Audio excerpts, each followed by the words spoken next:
Before we speak to God, let's first let the Word speak to our hearts. Sometimes we seek drastic changes, a financial miracle, a dream achievement, a restored relationship. We think this is enough to change everything. But what if true transformation doesn't come from outside, but from within? What if the answer is deeper than the surrounding circumstances? Many think that turning a life around lies in something they can touch, conquer, or calculate.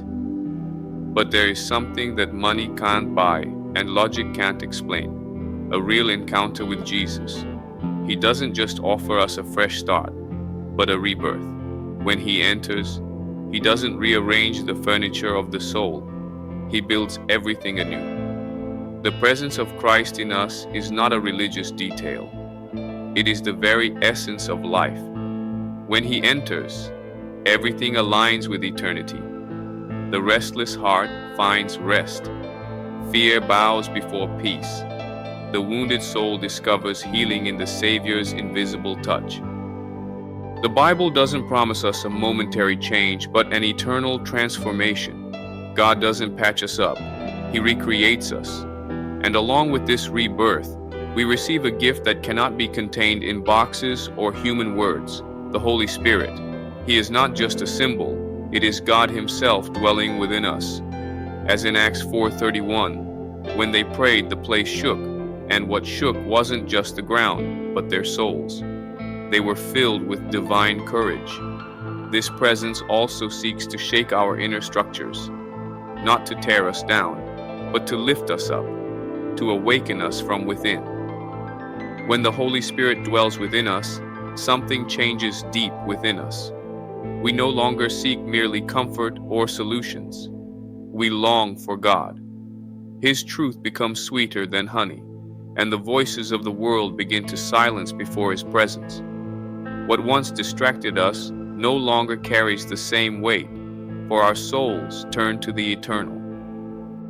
The power that comes from above is not for applause or performances. It is for real life.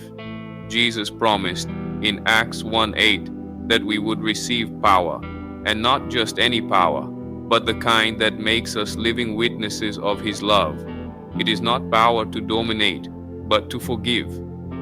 It is not fire to wound, but to light the way.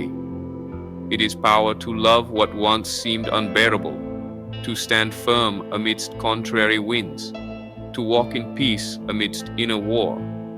This power is the breath of heaven in weary lungs. It is the fire that does not consume, but warms the cold soul. It is the courage to continue, even without seeing the end of the road. And God promised us this, even before the cross. In Ezekiel, He declared, "I will take away their hearts of stone and give them hearts of flesh." The Spirit comes not only to indwell, but to guide, shape, and transform. What was hardened by pain or pride, He softens with grace. Where there was darkness, He kindles light. With the Holy Spirit, what was impossible becomes possible.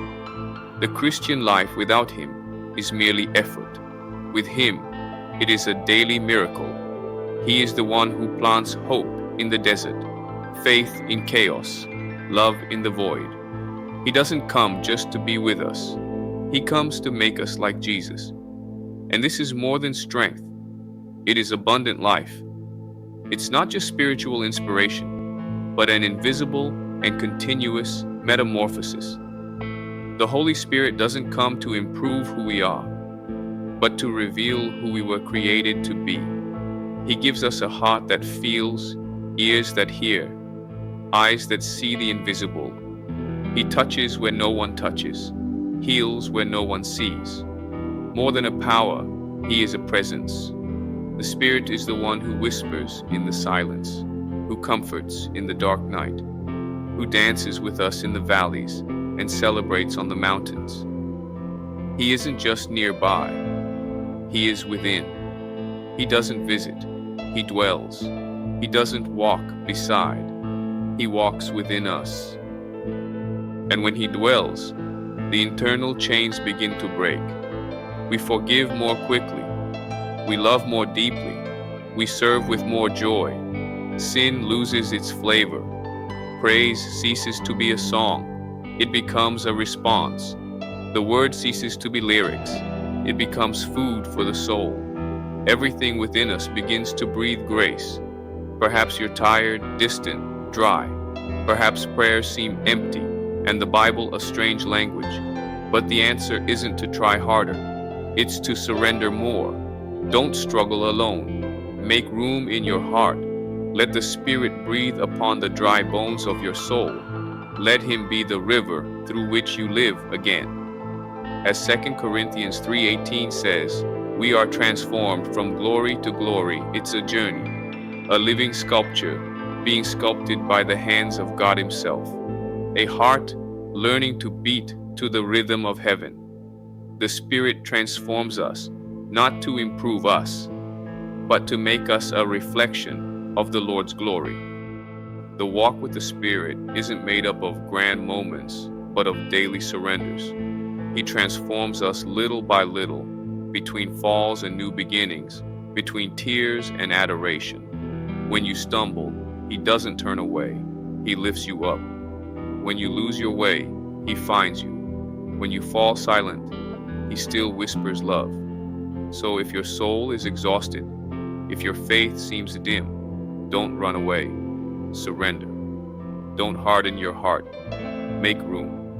The Spirit doesn't invade. He waits to be invited. And when He enters, He brings healing, restoration, life. Don't try to solve everything alone. Invite Him to live with you, within you. Let's pray with faith and deep surrender. Father, thank you for your patience, for never giving up on me. I tried so hard to walk on my own, and I got lost. I'm tired, weak, without direction. But today, I stop. Today, I call on you. Holy Spirit, come into my heart. Make your home within me. I no longer want to live by appearances. I no longer want to carry burdens that don't belong to me. I need your strength. I need your living presence. Speak louder than my doubts. Burn brighter than my fears. Transform every space of my being with your love. Come, Holy Spirit, take control. I surrender. Touch my heart, heal my wounds, free my prisons. I return to you, not because I deserve it, but because I need it. Teach me to walk with you. Shape me, restore me, reign within me. Spirit of God, make my interior your eternal dwelling. Enter the forgotten rooms, illuminate the dark corners, sweep away the rubble of pain, renew the foundations of my being. Sit at the table of my heart and don't leave me as I entered. Take me completely. Break down the walls I built out of fear. Destroy the strongholds of pride, the habits that distance me from you. Blow your wind over my weary soul. When I'm at a loss for words, pray within me. When I don't know where to go, guide my steps. Father, do something new in me.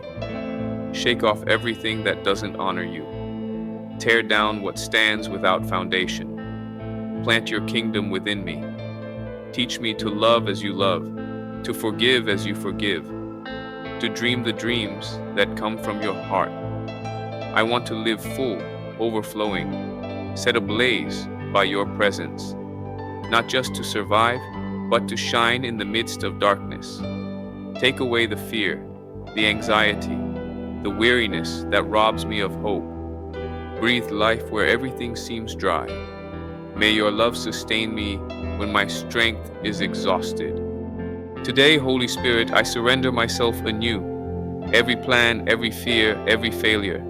I don't have much, but I have an open heart. Reign over me, mold me, guide me, transform me.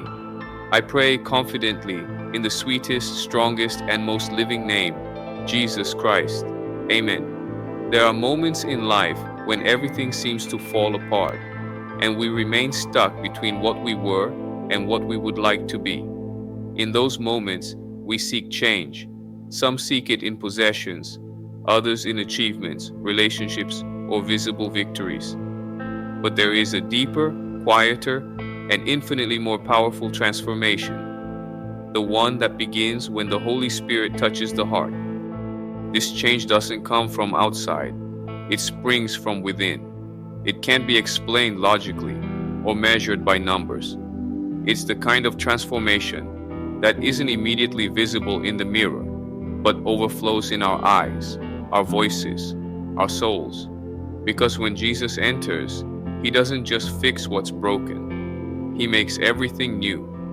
He rewrites history with eternal ink.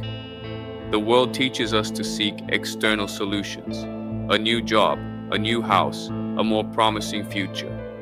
But heaven calls us to something more sublime, a life surrendered, inhabited by God. And that's why the Holy Spirit isn't a spiritual bonus. He is the very breath of life within us. When he dwells, the weary soul finds rest, and the hardened heart learns to feel again. The Bible says that where the Spirit of the Lord is, there is freedom. But this freedom isn't just for walking without chains. It's for living with purpose. It's for speaking boldly, loving without reservation, forgiving without condition. The Holy Spirit empowers us, not to impress, but to endure, not to dominate, but to serve, not to stand out, but to reflect the glory of Christ. And perhaps you feel exactly as many have, dry, distant, exhausted, praying with words that seem to reach nowhere. Perhaps you look within and see only ruins, but God looks and sees a temple ready to be restored. The Spirit doesn't seek perfection, but surrender. He doesn't demand strength, only space. And when he finds a willing heart, he acts. This presence isn't cold, distant, or mechanical. It's alive, intimate, real. The Spirit is a counselor in uncertainty, a comfort in tears, a strength when everything falls apart. He speaks when the world screams. He guides when your mind wanders. He lifts you up when you fall. And most of all, he reminds you of a truth that changes everything. You are not alone. You never were. When the Spirit enters, prayers regain their flavor. The Bible comes alive. Sin loses its luster.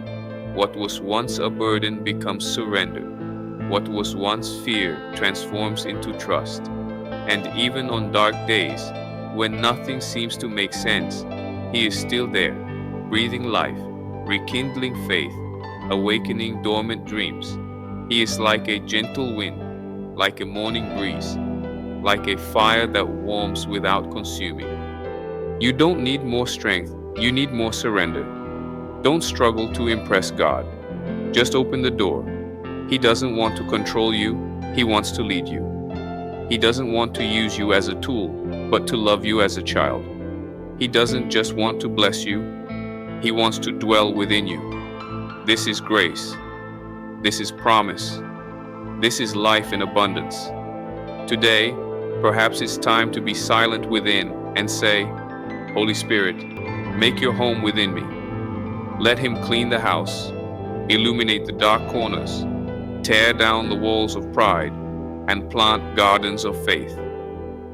May he transform your whys into confidence, your fears into courage, your mistakes into testimony. May he mold you not with haste, but with love. And may you, each day, reflect more and more the image of Christ.